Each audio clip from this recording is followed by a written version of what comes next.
Hello, and welcome to Around the Political World with John Rothman. I am your host, John Rothman. If you're a fan of the show, make sure to hit the follow button on the top right of Apple Podcasts, Spotify, or wherever you are listening at this very moment. When you hit follow, leave a review or share an episode with a friend. It helps other people discover the show, keeps us going. As I like to remind you each and every day, it expands our base.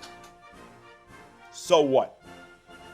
That is reportedly, according to Jack Smith in his latest bombshell, that is what Donald Trump said when he heard that Vice President Mike Pence was being threatened.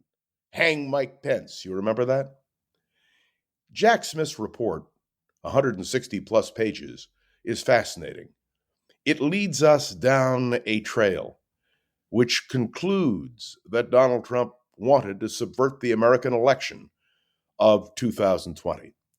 That what he did was criminal in nature, a subversion of democracy.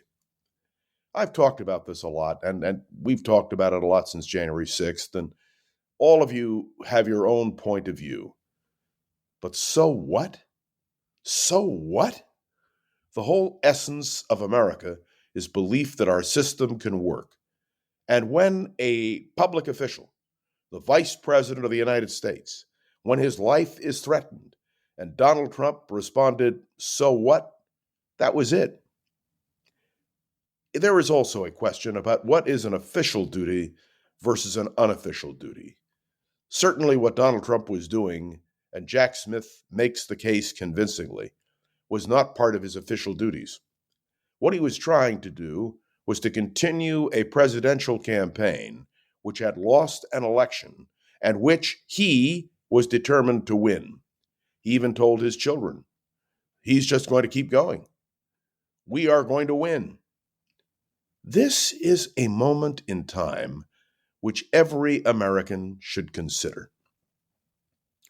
There is nothing more sacred in the United States than the idea of casting a vote and knowing that the vote counts.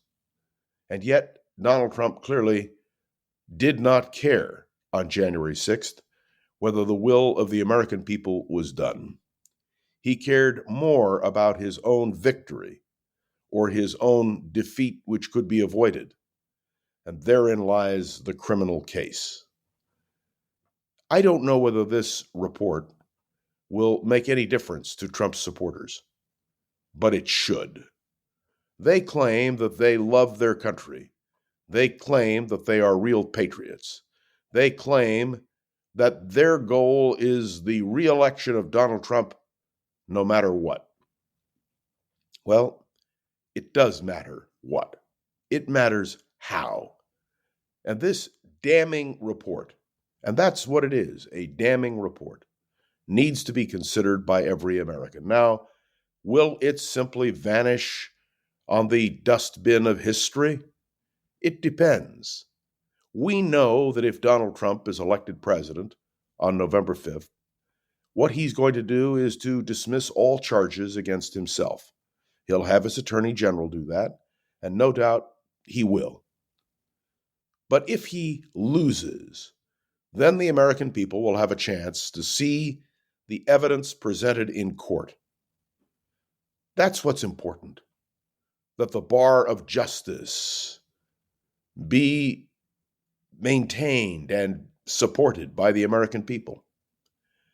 I could not help but recall Richard Nixon and the smoking gun tape, when he and Bob Haldeman sat in the Oval Office, and they plotted. They plotted to cover up what was happening with the Watergate break-in, the FBI, the CIA. Now, make no mistake, that was a political discussion. But was it part of the official duties of the President of the United States? The answer is no. The June 17th, 1972 tape was the ultimate end of Richard Nixon. But if the Supreme Court of today had been sitting then, might they have said that the discussion between the President and his Chief of Staff was official business? And think of how the course of history might have been changed. No, criminal acts are criminal acts. And It's true, a president should have immunity from actions that he or she might take during the course of their administration, which some would say are criminal. But if it's official duties, bombing of Vietnam, reacting against terror, whatever that case may be, okay, I'm willing to concede, even if I disagree, that official duties are official duties. But what Donald Trump did on January 6th, and yes, in the days before January 6th, those weren't official duties. Those were campaign-related actions. And may I say something in defense of Mike Pence? The fact that Donald Trump didn't care that his vice president's life was threatened, the fact that the cries, "Hang Mike Pence," didn't matter, the fact that Mike Pence was a loyal vice president for 4 years, and yet Donald Trump felt absolutely no loyalty to Mike Pence, that should stand out in the minds of the American people, and particularly conservative Americans.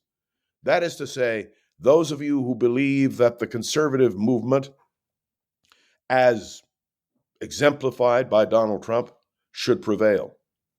No, quite the contrary. The conservative movement, as led by Donald Trump, was not conservative.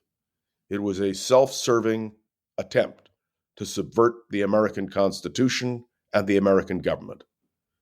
Read Jack Smith's paper. Read what he says. It is the ultimate indictment of a president who ought to be indicted for subverting American democracy. If every American will read that statement, then I can tell you Donald Trump will lose the election. And those who would overlook the subversion of American democracy, you better think about what America means, who you are, and who you would vote for. Thanks for tuning in to another episode of Around the Political World with John Rothman. I am John Rothman. Make sure to follow along and let me know your thoughts by leaving a review on Apple Podcasts and sharing an episode with a friend or colleague so we can continue to grow and expand, which is, of course, our goal. And if you want to interact with me, go to Facebook, go to LinkedIn. I'm anxious to hear your comments. And of course, my deep appreciation to the wonderful producer of this podcast, Gogo Zogert. Thanks, Gogo. And I'll be back tomorrow with another episode of Around the Political World with John Rothman. See you then.